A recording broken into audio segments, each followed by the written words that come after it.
আমাদের দাবি ছিল যে জুলাই অভ্যুত্থানে আমাদের হাজার হাজার মায়ের কলজে খালি হলো, যারা পঙ্গু হলো, চক্ষু হারালো, সেই ভাষা কি আপনারা বোঝেন না?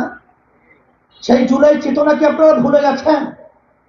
যেই মানুষগুলো জানের মায়া ছেড়ে রাস্তায় নেমেছিল কেন? তা সেইগুলো আপনাদেরকে উপহার আমাদেরকে না দিয়ে একটা নির্বাচনকে আপনারা মুখ্য বানালেন। আর যখন এই কথা আমরা বলি তখন এক শ্রেণী নেমে গেছে ক্ষমতা লোভীরা, ক্ষমতা লোভী। এরা আমাদেরকে বলে আমরা নির্বাচনকে নাকি পিছিয়ে ঠেলে দিতে চাই, নির্বাচনকে প্রশ্নবিদ্ধ করতে চাই, নির্বাচন যেন না হয় এই ধরনের পরিবেশ তৈরি করতে চাই।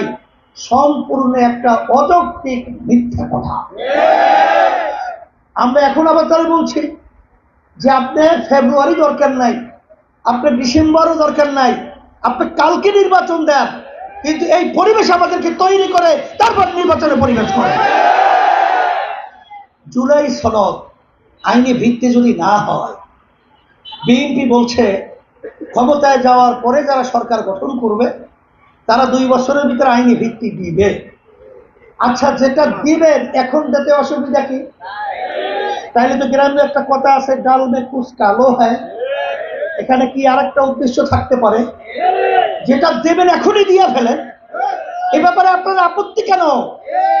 আমরা পরিষ্কার কিন্তু এটা বুঝি যে আজকে বাংলাদেশের রাষ্ট্রীয় সংস্কার, দৃশ্যমান বিচার, এটা কিন্তু আমাদের পাশের রাষ্ট্র ভারত চায় না।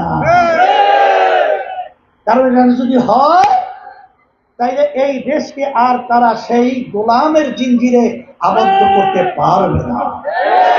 এই জন্য আমি অনুরোধ করব, যারা দেশপ্রেমিক রয়েছে, যারা ইসলাম প্রেমিক রয়েছে, মানবতার কল্যাণের পক্ষে যারা রয়েছে, মাদারীপুরের মাটি ইসলামের ঘাঁটি।